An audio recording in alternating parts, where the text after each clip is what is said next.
To share healthy habits, I thought I have to be a supermodel, like someone tall, skinny, and seemingly perfect. But that's not me, unfortunately. Not to put myself down, but I'm short and also have some spots and wrinkles and even pigmentation from eczema. I used to feel hesitant about sharing my healthy tips because of that. However, my last healthy tip video received 800 comments in just 4 days, which taught me that what seems ordinary to me can be truly special for someone in other country. In this video, as a 40-year-old Japanese mom who tried to live with the discipline for better health, I want to share what worked for me, which you can incorporate today without any cost. I'll be focusing on micro habits about hair and skin that many of you commented on in the last video. Thank you very much for your comment, by the way. So listen as a podcast. Let's begin. Have you ever heard of AGEs? AGEs stands for Advanced Glycation End Products. These harmful compounds form when proteins combine with the sugar in your bloodstream. Over time, AGEs accumulate and can contribute to age-related diseases like diabetes and heart disease. It also reflects on your skin and hair. Adapting healthy lifestyle habits can reduce AGEs formation and associated risks. Now, how can we prevent AGEs formation? Let me share 3 tips I practice every day. Can you hear the kid's voice? There's a nursery next to our house, so. Number 1. Manage blood sugar spikes. High blood sugar level promotes AGEs formation. To prevent spikes, maintaining stable blood sugar through a balanced diet and regular exercise is the foundation, but there is a hack. For example, I avoid eating sweets on an empty stomach. When do you usually snack? There are times when we just can't resist something sweet, right? And what I do is wait until after a meal. This way, the fiber in my food helps prevent a sudden spike. Instead of completely depriving ourselves, plan when and how to enjoy sweets so we can indulge guilt-free. Number 2, opt for high fiber foods. Choose foods rich in dietary fiber such as fruits, vegetables, whole grains, legumes, and nuts. Fiber helps stabilize blood sugar level, reducing AGEs formation. So I use plenty of vegetable in my recipe, so hopefully that's gonna expand your repertoire. The reason why I'm laughing is that I've been filming this sentence for 10 times and I don't even know what I'm saying right now. Number 3, use vinegar or lemon. Incorporate vinegar or lemon into your food preparation. Their acidity inhibits the binding of sugars and proteins, minimizing AGEs formation. So one thing I always do when I have a fried food is that I squeeze the lemon over the fried food. It sounds really small, but the small thing adds up and then make a big impact in the future.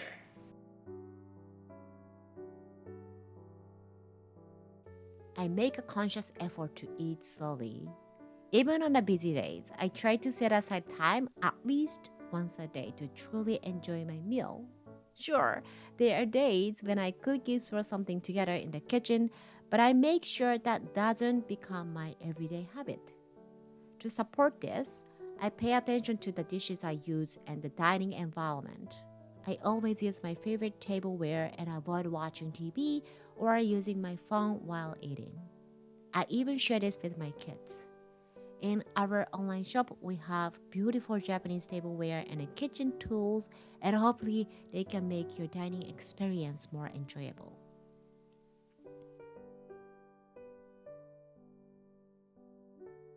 So honestly, the stress is everywhere and it's hard to avoid. But there's 3 specific strategies I use to keep my stress at bay. So let me show you this.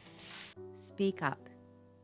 When I'm feeling overwhelmed, I try to express it directly to the person I'm with. You may think, Miwa, that's normal. But in Japan, it's different. Many Japanese people are told to be diligent and responsible, always following the rules and try to maintain harmony. This helps keep society safe, which is wonderful, but it can also lead to overexertion. Did I pronounce well? Overexertion?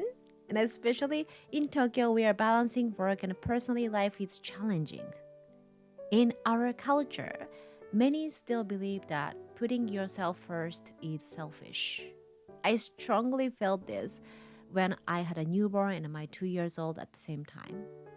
I felt so guilty about leaving my child in my husband's care to spend time with friends that I barely went out. Eventually, I lost touch with my friends, and sometimes I felt isolated.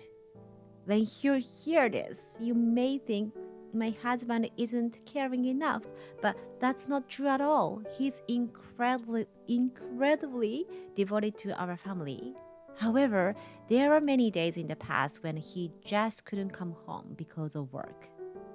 I had convinced myself that it was normal for me to handle everything on my own.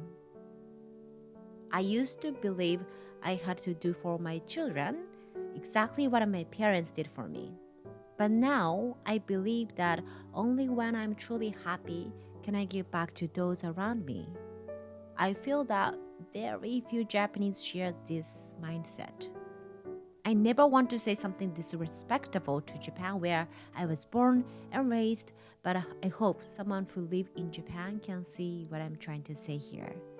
How is it in your country? Let me know in the comment section.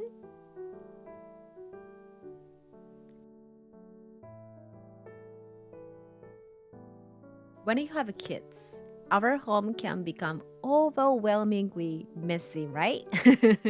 I used to think it was just inevitable, but then I realized that having too many possessions was the reason. Since then, I started to choosing experiences over things, like going to soccer game together instead of buying more toys. But I'm still working on reducing clutter. So if you guys have any tips, like any recommended video I should watch, let me know in the comment section.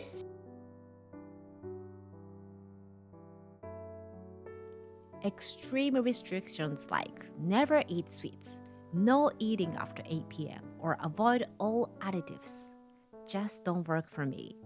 The more I restrict myself, the more I rebel, like kids going through the rebellious phase. So instead, I focus on enjoying the choices I make. For example, I choose baked sweet potatoes with my favorite tea instead of ice cream. Always having a satisfying alternatives makes our life richer. When we feel in control of our choices, we can approach life more positively. I'm always asking myself, what can I do next to make my life easier and more enjoyable rather than just being told what to do.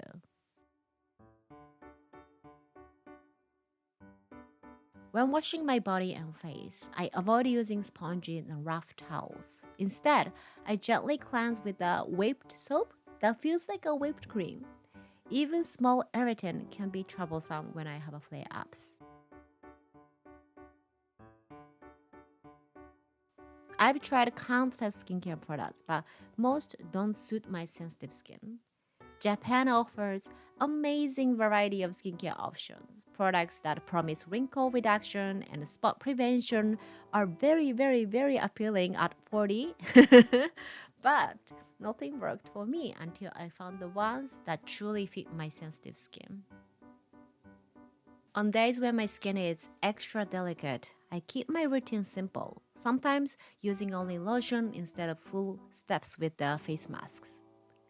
Don't copy what works for others. Balancing your skincare routine is key. So in last video, you guys asked me about the skincare routine and I actually have one already, so I'm gonna put that in the description box below. And in that video, I mostly talk about how I eat because I believe in the inner care first, but I also introducing these like lotions and creams for the sensitive skins like myself, and that's This is something that you can usually get in any drugstore in Japan, so hopefully that helps.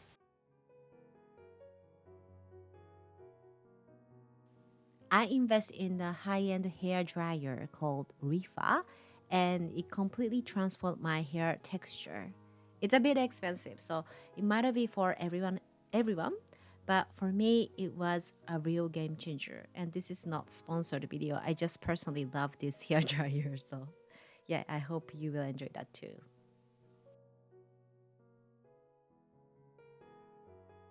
So one tip I learned from my hairstylist is that when you dry your hair, after you dry with the warm air, just finish off with the cool air to kind of lock in the moisture. I know this is incredibly simple, but once I start to incorporate this method, I can actually feel my hair got a little more like a softer and also tender. Not tender. How can I say that? It's just a shinier. So, and it doesn't really cost you anything. So, hopefully you can give it a shot. And let me know if it works.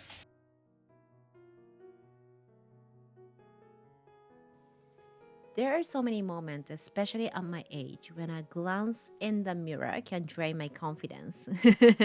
And that's exactly when I make a conscious effort to focus on skincare and makeup.